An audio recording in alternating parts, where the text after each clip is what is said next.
Okay, one last video on this Tushy Classic 3.0 bidet that I wanted to point out. A couple things I liked. So when you are concerned about putting one of these add-on bidets on a toilet, some people's like, well, maybe my toilet seat's not going to fit, or it's going to be higher up.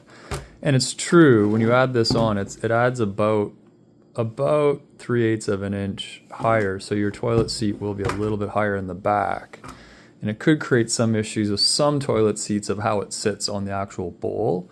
One thing I do like are these slots. If you look at them, they're like these rubberized, flip it over here, kind of slots, and it's rubberized here, and they will accept any sort of toilet bolt that you may or may not have. And it's obviously designed so you can have any sort of width toilet bowl based on the width of the actual bolts that bolt your seat on. So that's great. I think it'll probably fit on almost 99% of all toilets and accept the actual seat. That's great. The second thing I wanted to mention is that some pressure in some people's homes is quite high, like it is in my place. In this apartment I'm in, it's super high pressure. So I've had to add, this has the ability to regulate the pressure to a certain degree and it turns it off, right? So it's basically the valve. But you want to, for safety for people, you don't want to blast people's bums off. So I add one of these Adastops, which is a 3/8 of an inch by 3/8 by 3/8. There's the part number right there.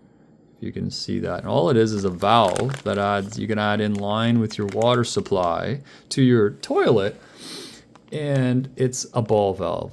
And it just allows you to set the minimum. And I barely turn it on, and I get tons of water pressure to this bidet, and it works great.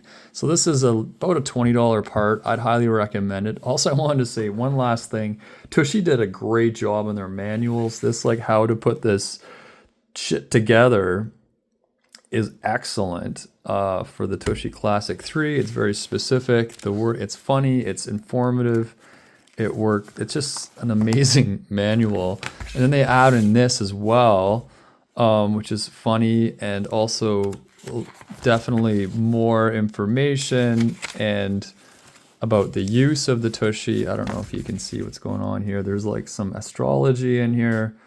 It's just great. And it's very specific to the Classic 3, which is just the single input model, no hot or just the cold connection and the valve. I'll be honest, I haven't actually tried this yet.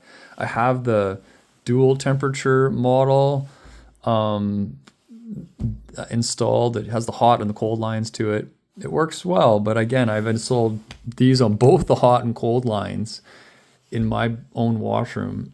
So they're just on, and I get tons of pressure, and it's kind of hard to mix the hot and cold because you can imagine the hot line that goes from wherever you're getting the hot water to will get cold over time. So if you're in the morning, you're actually starting with cold water on the hot line, and if you just use the hot line, it's going to get pretty hot. If you had a shower and there's hot water to your bathroom, so it's tricky with apartments or houses, to get the hot and cold mixing. I would just recommend going with the cold water.